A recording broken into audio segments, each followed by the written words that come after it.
মানুষজন কেন হে? ও यार তো আমাকে দেখতে এসেছে হে। আমি যে নতুন জামা এসেছি হে। আরে তোমাকে কেন দেখতে আসবে? দেখতে তো আসবে আমাকে। এরা সবাই জগন্নাথ বিশ্ববিদ্যালয়ের অনুষ্ঠান দেখার লাগে এসেছে। অনুষ্ঠান? অনুষ্ঠান ফির কিসের হে? আমার বিয়ে হে। আরে সেটা তো অনেক আগেই হয়ে গেছে।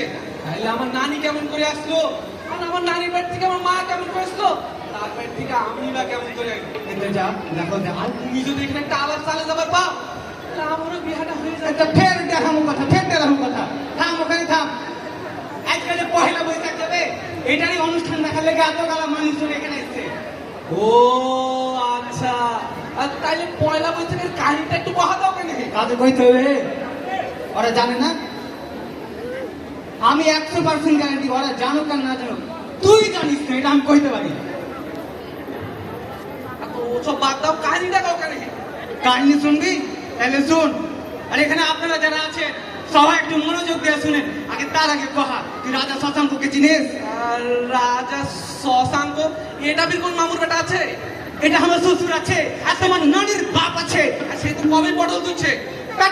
খালি উল্টা পাল্টা কথা। রাজা শশাঙ্ক ছিল 600 সালের দিককার গৌড়বঙ্গের রাজা। কোনটাকার? গৌড়বঙ্গের? হ্যাঁ, আর ওখান থেকে প্রথম বাংলা পঞ্জিকা চালু হয়।